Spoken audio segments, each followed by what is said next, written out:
For 2 years, he never stepped in any station kusema program ya, wacha hata station, hata in public, kuongea mambo ya serikali. Your Excellency, matters affordable housing are exciting to all of us. One, because of the aim and the objective of restoring the dignity of our people, for creating job opportunities. Oza guys, government imeamua kutupigia series na kawaida ya series lazima iendelee mpaka series ya inangi mwisho. So Mr. President amekam na series. So wacha tuone hii series ilikuwa aje.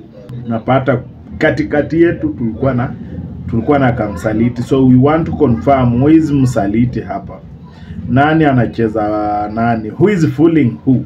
Because we have realized that this is a blame game, and it's so, of course, political, but it's blame game.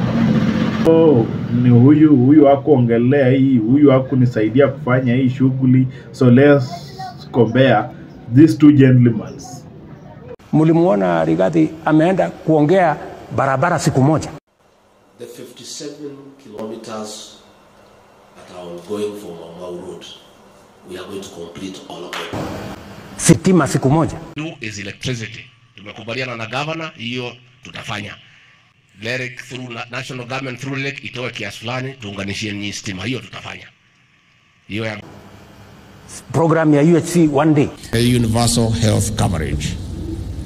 In this regard, we have allocated 141.2 billion Kenya shillings to the Ministry of Health, with at least 18.4 billion shillings going into the universal health coverage. What? For 2 years, he never stepped in any station kusema program ya, wacha hata station, hata in public, kuongea mambo ya serikali. Your Excellency, matters affordable housing are exciting to all of us. One, because of the aim and the objective of restoring the dignity of our people, but most importantly, for creating job opportunities. Ule mwingine alituambia alikuwa anaandikiwa kitu ya kusema. So we want to confirm ile vitu yenye aliandikiwa kama kweli alifanya nini? Kama kweli alikuwa anasema. The president is demanding that this gentleman, former DP, hakuwahi fanya anything ya kusupport government. So let us gather there, we compare these two gentlemen, na hapo kwa comment section we want to vote who is fooling who. Is it President Ruto or is former DP Gachagua? Juu Mount Kenya tour imekuja kutuelezea the differences that imagining ile wakati ya former DP Gachagua to be impeached by 2 parliaments. So nani anasema hapo ukweli?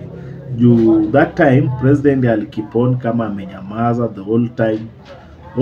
Nani alikuwa anataka kuuza mlima 10 billion. Nani nini. So guys, hapo kwa comment section msikose kushare views. We want to confirm who is fooling. Mulimuona Rigathi ameenda kuongea barabara siku moja. For 2 years, he never stepped in any station kusema program ya, wacha hata station, hata in public, kuongea mambo ya serikali. Guys, wacha tuone hapa muongo ni nani. Muongo ni former DP ama ni rais? So kwa comment section let us discuss hapo kwa comment section the way forward. Who is fooling who? So guys, before tuende sana, kindly remember to subscribe, share our videos, like, comment, tuendelee kushare hii story ndio to grow pamoja, na pia to create a very strong farm wenye tutakuwa tunakuja hapa kwa comment section tunaelezeana what we have to share, what we have to cover. Guys, nita appreciate sana jo. So kindly subscribe, kindly like our videos, na tukomendia hapo maoni yako, the way you think is siasa ya Kenya imefika wapi. Kumbukwa rais bado yuko mlimani, anang'ang'ana kupanda ile mlima kupanda. So guys, remember to subscribe, share our videos, tushare kitu kaenda sana.